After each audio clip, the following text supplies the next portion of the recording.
வணக்கம் நண்பர்களே. அமெரிக்காவில் சுவாமி விவேகானந்தர் இருக்கும்போது பலதரப்பட்ட அனுபவங்கள், இனிப்பான அனுபவங்கள், கசப்பான அனுபவங்கள். கசப்பான அனுபவத்தையும் அவர் இனிப்பாக மாற்றி விடுவார். ஒரு முறை எல்லாமே சர்ச்சஸ்லாம் நடக்க அவருடைய கூட்டம். ஒரு பாக்கெட்ல பகவத்கீதை வச்சிருப்பாரு, ஒரு பாக்கெட்ல பைபிள் வச்சிருப்பாரு. பைபிள் ஏன் வச்சிருக்கிறாருனாக்கா அதுதான் அவருக்கு பாஸ்போர்ட். சர்ச்சுக்குள்ள என்டர் பண்ணணும், அவங்க கிட்ட பேசணும், அவங்க அட்டென்ஷனை அட்ராக்ட் பண்ணணும். நோக்கம் பாரத தேசத்தின் வேதாந்த பொக்கிஷங்களை உலக மக்களுக்கு சொல்ல வேண்டும், விழிப்புணர்வை ஏற்படுத்தணும். அதுதான். அப்படி ஒரு முறை கூட்டத்தில் பேசும்போது சர்ச்சில் யாருமே கவனிக்கல, அவங்களுக்குள்ள பேசிக்கிட்டே இருக்காங்களா சலன்னு. அப்போ ஒரு கொஞ்சம் உரைச்சு சொன்னாராம், I have a message to give you. அப்பவும் யாரும் கவனிக்கல. Let me give it to those who appreciate it and who will work it out. யாருக்கு அது பிடிக்குதோ அவங்க என்னைய கவனிக்கட்டும், அதை அவங்க நடைமுறைப்படுத்தட்டும்.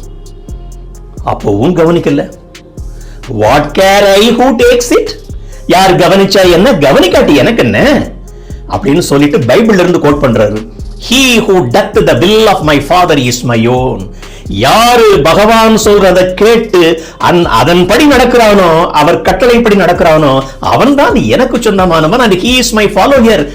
பைபிள்ல கோட் பண்ண உடனே எல்லாரும் அப்படி சிலிர்த்து அப்படி அவரை பார்க்க ஆரம்பிக்கிறாங்களா. அப்பதான் அவர் சொன்னாரா, I belong as much to India as to the world. உலகத்துக்கு பொதுவானவன் நான். I do not believe in any politics. எனக்கு அரசியல் இல்லப்பா. God and truth are the only politics in this world. Everything else is trash. குப்பை. மிச்சம் எல்லாமே கடவுளும் சத்தியமும் மட்டும்தான் எனக்கு வேணும், மிச்சம் எல்லாம் குப்பை.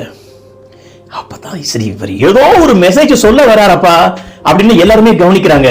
வேதாந்த கருத்துக்களை சொல்ல ஆரம்பிக்கிறார். I believe only in the spirit. கடவுள் மனுஷங்கிட்ட இருக்காருப்பா, அதை மட்டும் தான் நான் நம்புவேன். and I want you to experience it. அதை நீங்களும் உணர வேண்டும். There is a divinity. There is a divinity in all human beings. எல்லா மனுஷங்கிட்டையும் கடவுள் இருக்கிறார். Let them manifest it in all their actions. எல்லா மனிதர்களும் இந்த இறை தன்மையை, இந்த நன்னறியை, இந்த அறத்தை, இந்த தர்மத்தை அவங்களுடைய செயல்களில் வெளிப்படுத்த வேண்டும். அப்படி செஞ்சா இந்த உலகத்துல யாருமே தப்பு பண்ண முடியாது. Believe that there is God within you. ஒவ்வொருத்தருடையும் கடவுள் இருக்கிறாரு என்பதை நம்புங்கள் அப்படின்னு சொல்றாராம். எல்லாரும் கரகோஷம் எழுப்புனாங்களாம். வணக்கம்.